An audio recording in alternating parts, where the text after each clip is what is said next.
Biorepository is a collection of biospecimens and their associated clinical and demographic information. A biospecimen is biological material, commonly blood, tissue, or other bodily fluids collected from a living individual that is used for future research purposes.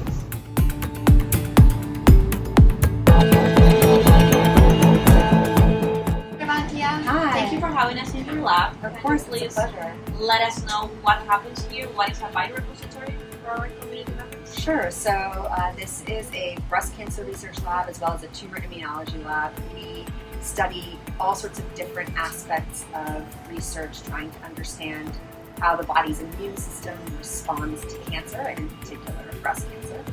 And one of the major projects that we work on is collecting samples from patients, which includes blood as well as small pieces of their tumor tissue, to help us understand how the immune system responds and perhaps identify if there are differences.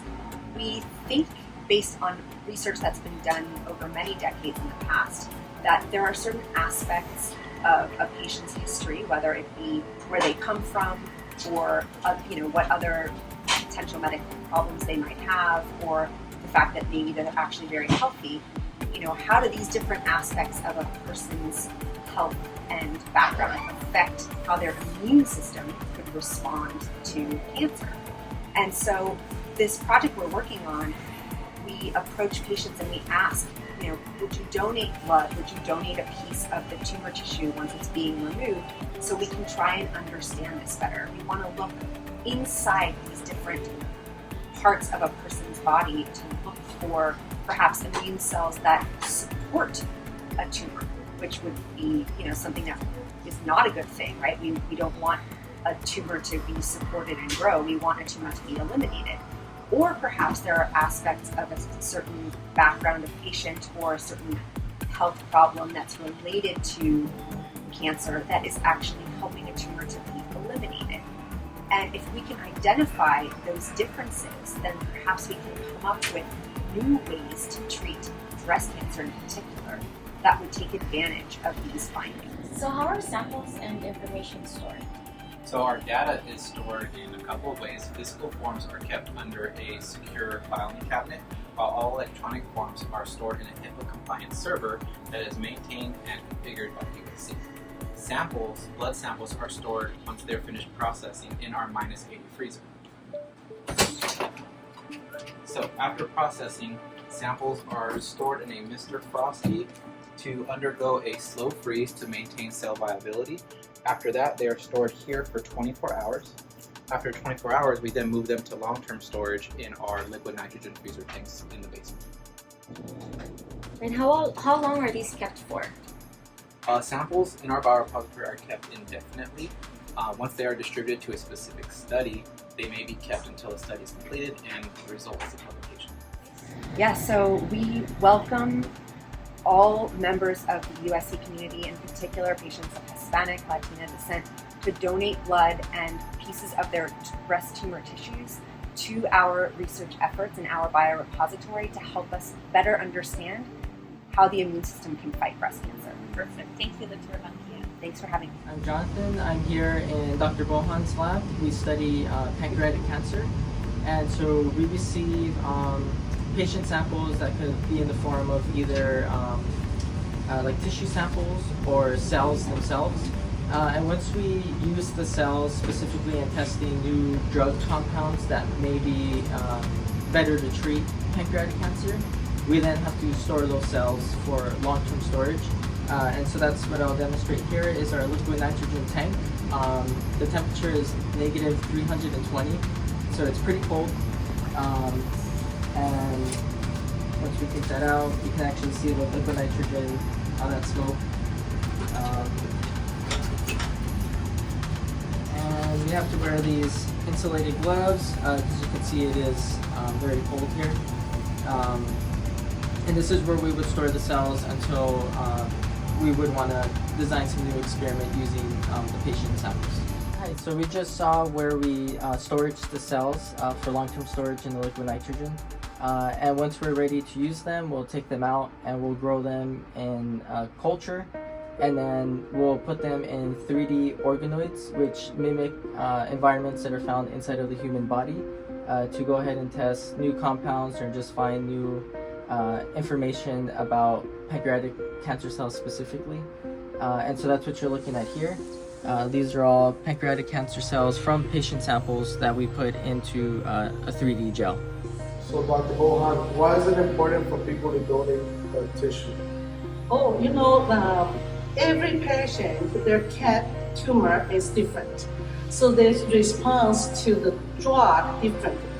So if we want to do the precision medicine, find the best treatment for the patient, we want to give different variety of tumor at different stage from different ethnic groups. So we can better understand the tumor biology and select the best treatment for the patient. For the breast cancer survivorship biorepository, we are mostly collecting blood samples, but we are also collecting other types of information that would complement the data that we're going to get from blood, and we are administering a lot of different types of surveys on social determinants of health.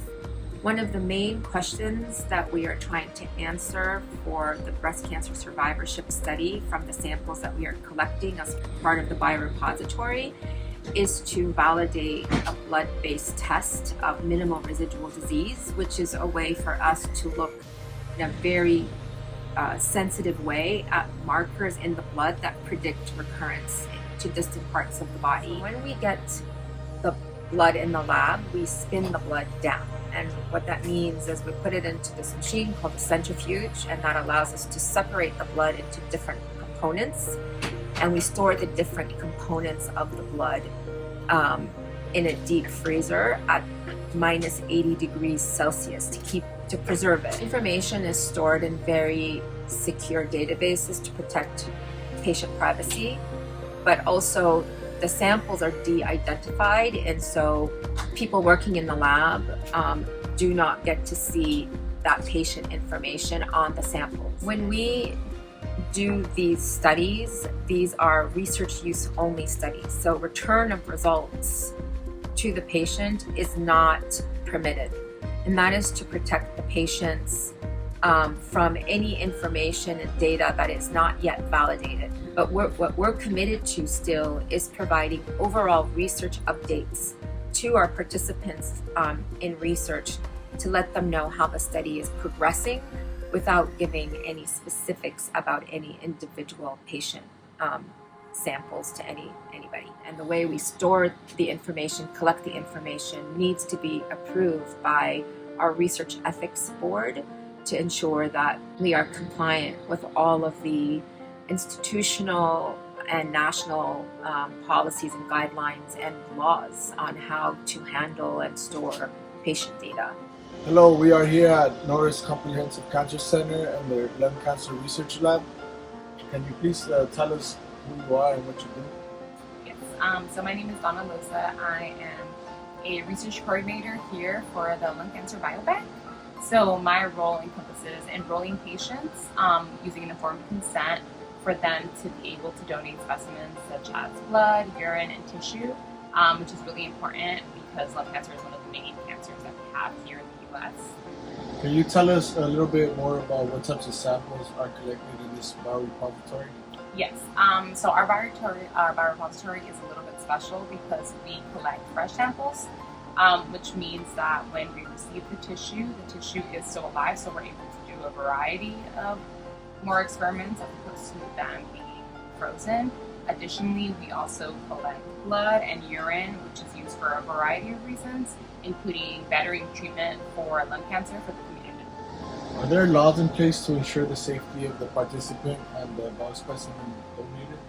Yes, of course. So when every patient is consented onto our research, they have a consent form alongside a HIPAA form, and HIPAA, as well as any doctor equipment, conveys onto us. So essentially what that means is that every patient's information is kept confidential.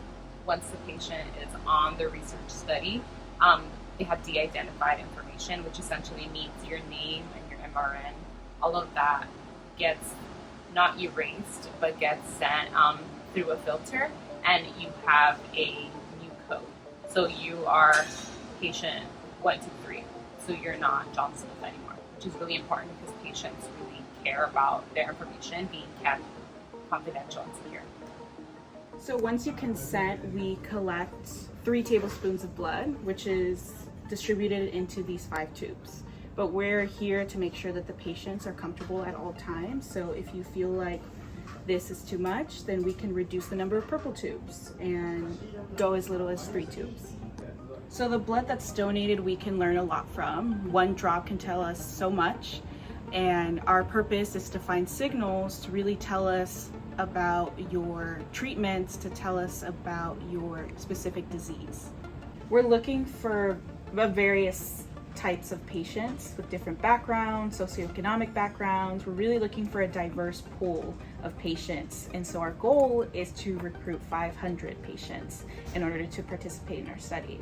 And we're looking for patients who have been recently diagnosed with cancer, who are over 18 and undergoing anti-cancer treatment.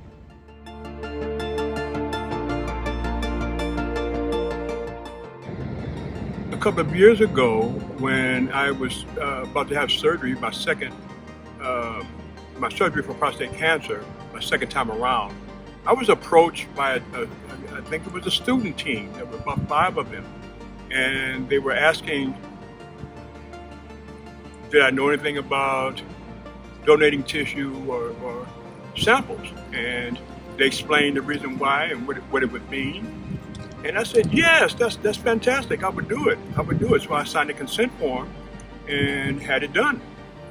And I thought that was the greatest thing, because one of the things I wanted to know was, would that help another man down the line? And the results of it can determine new drugs for my particular cancer, new treatments, and that sort of thing. So yes indeed, I was all in.